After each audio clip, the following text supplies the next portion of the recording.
Pertama-tama kita siapkan terlebih dahulu alat yang akan kita gunakan untuk pemeriksaan fisik. Yang pertama adalah termometer, tensi, pen light, refleks hammer, perlak, lalu kapas kecil untuk membersihkan bagian area payudara. Setelah itu kapas besar untuk genitalia, lalu stetoskop dan juga bengkok. Jangan lupa kita siapkan air klorin juga. Pertama-tama kita sambut klien terlebih dahulu. Setelah itu kita lakukan anamnesa. Kita catat hal-hal penting dan juga data pasien untuk mempermudah kita dalam melakukan tindakan setelahnya. Setelah itu kita persilahkan kepada pasien untuk mengukur berat badannya.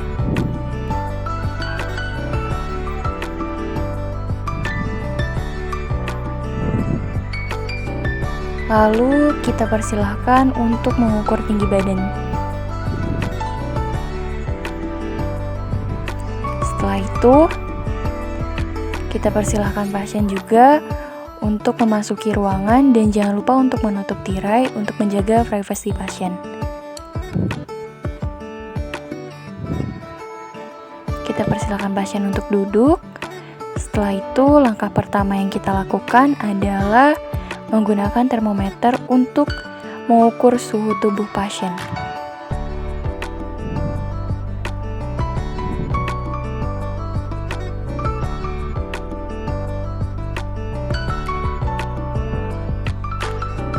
Setelah itu kita lakukan tensi untuk mengukur tekanan darah pasien.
Kemudian kita ukur nadi pasien dan juga pernafasan pada pasien.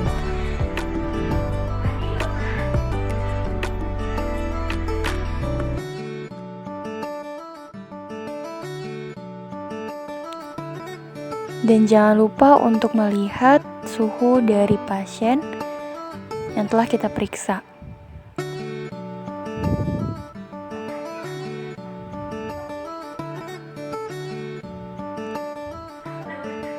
Kemudian kita suruh pasien untuk berbaring.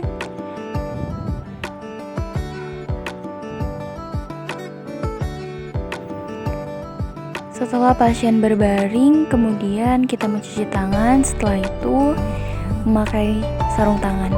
Lalu yang pertama kali kita periksa adalah bagian kepala terlebih dahulu.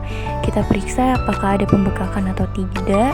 Setelah itu kita periksa bagian rambut pada pasien, kebersihan dan juga rontok atau tidaknya dari rambut pasien. Jika rambut pasien bersih, maka kita berikan pujian, dan jika kotor, maka kita persilakan pasien untuk lebih menjaga kebersihannya.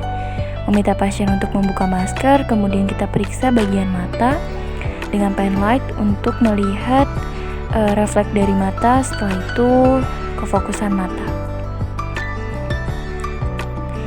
Kemudian kita periksa juga apakah pasien mengalami anemia atau tidak.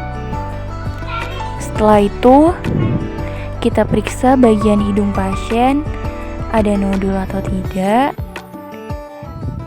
Lalu kita meminta pasien untuk membuka mulutnya untuk melihat apakah mulut pasien dalam keadaan bersih dan ada peradangan atau tidak pada bagian amandel.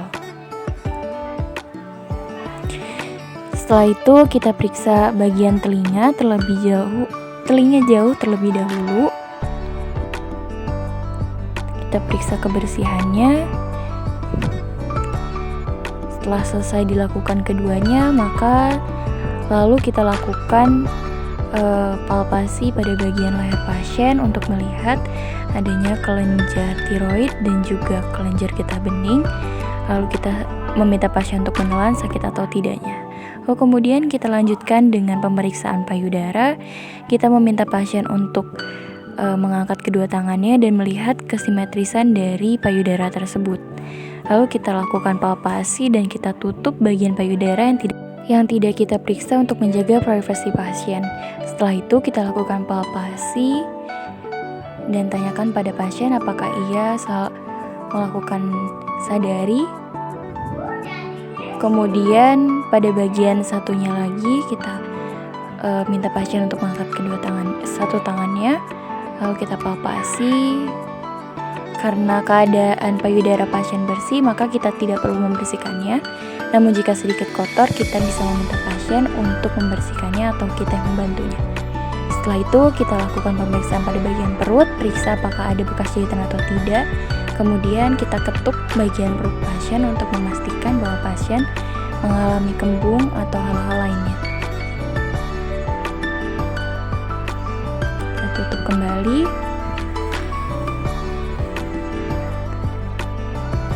Setelah itu kita lakukan pemeriksaan vagina.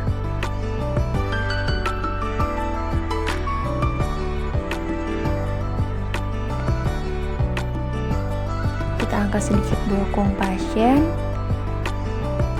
Kita dekatkan alat-alat untuk membersihkan vagina dan melakukan pulpa hygiene. Dengan usapkan kapas tersebut perlahan-lahan, satu kali usap. Kemudian pada bagian dalamnya juga, lalu satu kali usap lagi dan selesai. Setelah itu kita periksa apakah pasien mengalami nyeri atau tidak pada bagian klitorisnya. Kemudian kita rapikan kembali.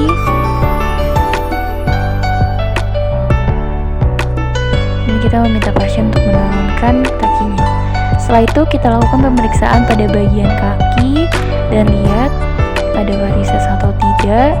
Setelah itu kita periksa udangnya. Jika terdapat udem, maka kulit akan kembali dengan lambat. Itu kita tutup kembali. Lalu kita meminta pasien untuk bangun dari tempat tidur. Setelah itu dalam posisi duduk, kita lakukan pemeriksaan selanjutnya.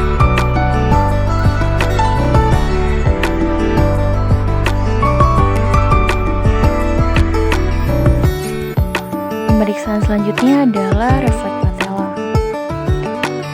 Namun pertama-tama kita lakukan ekstremitas bagian atas terlebih dahulu. Kita lihat kebersihan dari tangan pasien, lalu kita meminta pasien untuk mengepalkan lengannya.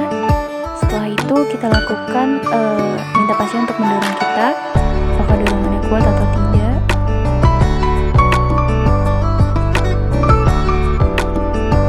Kemudian kita lakukan refleks patella pada bagian kaki, cari bagian yang kopong. Setelah itu paskan lalu hingga kaki refleks dengan sendirinya.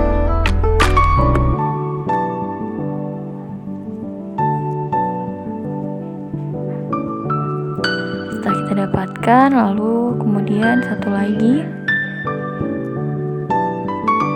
Oke.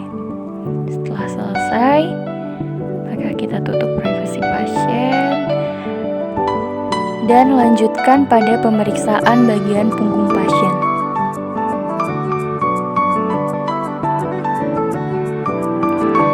Kita periksa bagian punggungnya lurus atau tidak, ada kelainan atau tidak. Setelah itu bagian tulang ekornya juga, untuk memastikan tidak adanya kelainan. Setelah itu kita pukul bagian belakang pasien, terdapat nyeri atau tidak. Jika terdapat nyeri, kita meminta pasien untuk melakukan pemeriksaan selanjutnya. Setelah itu kita informasikan dari hasil pemeriksaan yang telah dilakukan